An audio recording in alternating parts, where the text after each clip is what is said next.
ለማንኛውም እቺን ቻርጅ አድርጋት። አቤት ቻርጅ አድርጋ። ቻርጅ የለም እዚህ ይቅርታ። እና ሂሳብ በምን ልከፍልህ ነው? ቻርጅ ካላደረግ እንዴት? አንደኛ ጥንቃቄ አድርግና በስነ ስርዓት ቻርጅ አድርግ። ምክንያቱም ይሄ ስልክ ምናምን ነገር ቢጠፋ ይሄን አንተ ብትሸጥ ራሱ አከፍለው። ምኑ የዚህ ዋጋ ስለማታውቀው አንተ ገለባ የሆንክ ሰውዬ ምንድነው ስልኩ ይሄ ኮልኮሌ ነገር ከኔ ጋር የምታወዳድረው? ኮልኮሌ ይላል እንዴ? ስልኩ ነው መጀመሪያ። ሄደ እባክህ ስልኩ ራሴ ስልኩ ይላል እንደ ሰው ማነሳ ታቃት ፈናጠር። እሺ ቻርጅ አድርግ ካልሆነ ግን አልከፍለም ይሳብ። እሱ እናት ወልዳለች።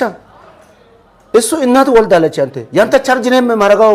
እኔ ቻርጅ ቤት ነው ሞባይል ቤት ነው ካፌ እንጂ አገልግሎት መስጠት ግዴታ ነው። አገልግሎት መስጠት ግዴታ ነው። አገልግሎት መስጠት ምግቡን ማቅረብ ነው። ቻርጅ ማድረግም ግዴታ ነው አይደለም? ግዴታ አይደለም። የቱ ላይ ተጻፈ? ሜኖል አለ አገልግሎት ለምን? እሺ ባለቤቱን ጥራ ወይ ደግሞ ሌላ መስተንግዶ ሴት አይቻለሁ። እሷን ጥራት። እንደውም አልተመቸኝም። አንተ ሴት ጥራ። እዚህ ቤት ሴት ልጥራ ላንተ? ሴቷን አስተናጋጇን ጥራት። ከዛስ አልጋ ትፈልግም?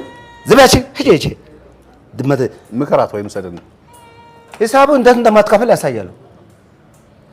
ዝቅ ያልኩት እኮ ስራ ብዬ እንጂ እንዳንተ አይነቱ ቱቦ የኔ ማስተኛት ያቅትም። እሺ ስነ ስርዓት ያዝ። ሰው ያትበል አላረግም ቻርጅ ሂሳቡ እንዴት እንደማስከፍል ያለው እኔ። እስቲ አንተ ሂሳቡ ሳትከፍል ውጣ።